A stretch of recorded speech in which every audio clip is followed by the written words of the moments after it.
5%. I don't think anyone's calling into question the United States of America's investment on defense, especially when it pertains to NATO, the investments that we've made there, the spending we've made in Ukraine. The issue is not whether America will step up. We've stepped up. President Trump's spending $1 trillion in the next budget proposal, 13% increase, historic investments in our southern border, Golden Dome, advanced technologies, F-47. We're leading the way. The question is, will our allies step up the way we need them to? Because considering the threats in the world today, they have to. We all have to live in history together and recognize that it's not over. What if they don't? Would you ever consider withdrawing the United States from NATO? That's not what we're here to discuss. What we're here to discuss is that NATO countries, and we heard that in there, it was actually very heartening to listen to all the countries step up and say, we hear you, we all need increased capabilities, we all need to spend more. Thank you, President Trump, for reviving this alliance. It was an alliance that was sleepwalking to irrelevance. And President Trump, in his first term, said you need to step up and spend more. And he has in this term done the same. And what I saw in there were countries prepared to step up to push the limits of what they can do. That's a good thing. That's friends helping friends. So what would you... What about a timeline, sir, for the 5%? How many years would you give allies to actually reach that? Well, those discussions are ongoing. The ambassador is a key part of that. Go ahead if you want to speak to that. Again, the timeline is not being driven by the United States of America. It is being driven by the serious security threats that Europe faces, that the United States faces. And so, our allies are all have their unique situations, but everyone in that room was committed to doing dramatically more. To the 5%, I heard everyone saying that the capabilities are necessary, the hardening of our societies and our infrastructure, and all of the investments that it's going to require. Everybody's on board. Everybody's going to have a unique timeline, but I think there's a serious commitment here, and we're continuing to negotiate that. But again, we're not driving the timeline. The threats are driving the timeline. Russia's going to reconstitute in 5 years or less, and and Europe continues to tell us that Russia is their biggest threat, and we agree in the Euro-Atlantic it is. And so we need to make sure everybody's investing. Can you tell us about American troops and American military personnel in Europe?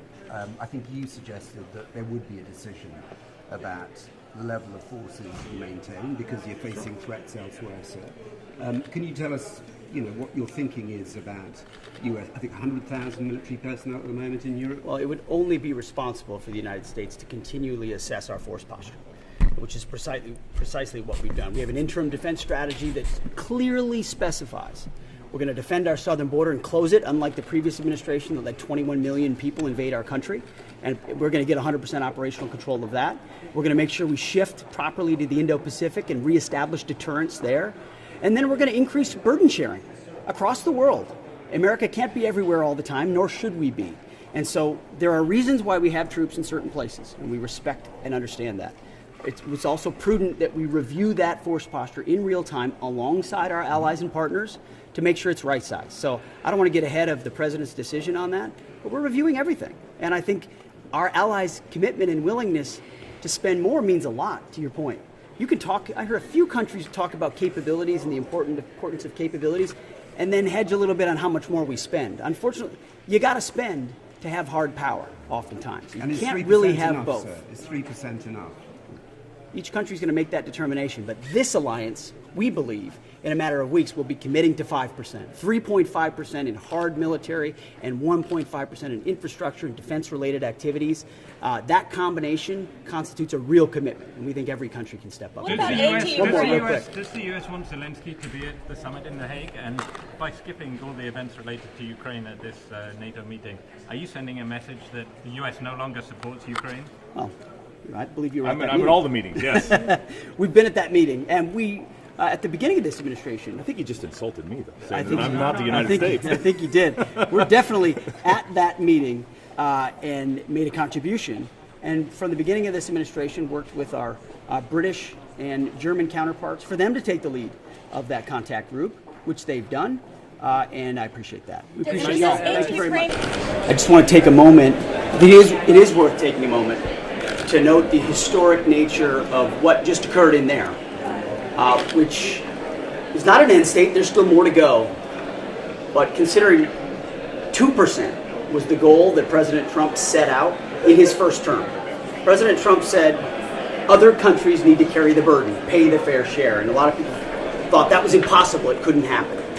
Here we are, and countries in there are well exceeding 2%, and we think very close, almost near consensus, on a 5% commitment for NATO in The Hague later this month. There are a few countries that are not quite there yet. I won't name any names. It's amongst friends in that room. We'll get them there. But from France to Germany, to the Baltics, to the Nordic countries, to Poland, to Greece, to Hungary, to so many more, the commitment is there. 5% on defense spending. When you consider the threats that we face, the urgency in the world, it's critical. We don't need more flags. We need more fighting formations. We don't need more conferences. We need more capabilities. Hard power.